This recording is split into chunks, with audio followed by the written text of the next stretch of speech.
Paano ko nga masasagot yung tawag mo? Puyat nga ako kanina. Tapos pagising ko, inutusan na ako agad ni Mama. Paano ka nga kasi hindi mapupuyat? Ilaro ka ng laro sa cellphone mo buong gabi. Bakit ba? Kalaro ba kita? May CCTV ba kami? Anong pinagsasabi mo naglalaro ako? Pinagbibintangan mo na naman ako eh. Akala mo naman kasi hindi kita kilala. Ina-addict ka na nga dyan sa paglalaro mo. Pwede tumahimik ka na nga. Ang hirap sa'yo kahit mag-explain ako eh. Feeling mo konsensya kita. Aba, oo, konsensya mo nga ako. Kasi tignan mo, oh. Meron ka na dapat ipagtrabaho. 2 buwan na lang, lalabas na to. Aba, ano to? Nagkukunwa-kunwarian na lang tayo na may bata tayo? Mag-isip ka nga, Dion. Nakakapagod ka na eh. Bakit ba parang wala akong ginagawa? Ako ba na naman, Yesh? Ako lang ba mabubuo sa batang yan? Tapos ako may kasalanan? Oo naman. Tapos ako pa yung salbahing tatay. Ganun ba gusto mo?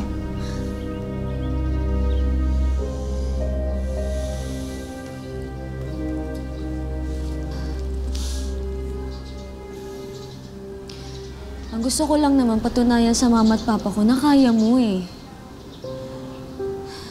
Pwede mo kaming alagaan ng anak ko. Yung hindi ka tamad. Yung hindi ka aasa sa kanila. Lalo-lalo sa mga parents mo. Masama ba ako? Tatay ka na eh. Nanay na rin ako. Masama ba yun? Sorry na. Tawagin mo, love kita. Love ko kayo ni baby.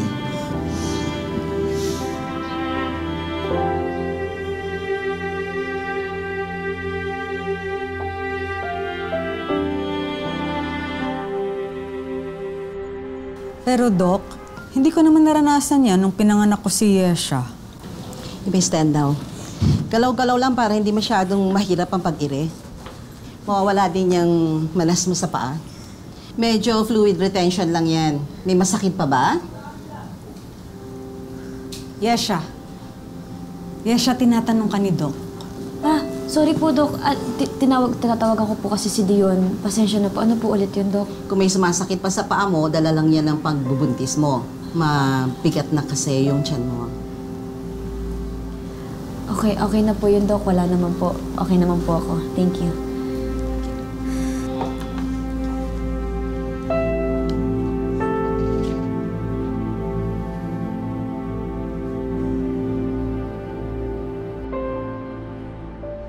Uy, anak yan ni Pastor, di ba? Oo. Nung isang araw, pinag-uusapan siya sa church. Ang laki na pala ng tiyan, ano? Kinasal na ba? Paanong ikakasal yan? Kay bata-bata, nagpabuntis na. Kaya pala.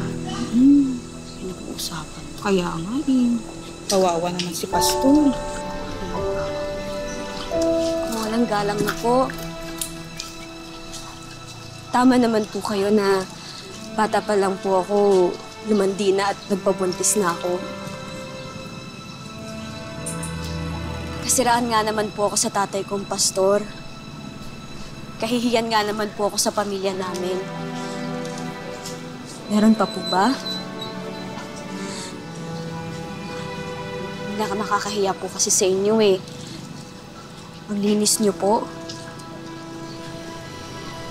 Halika na.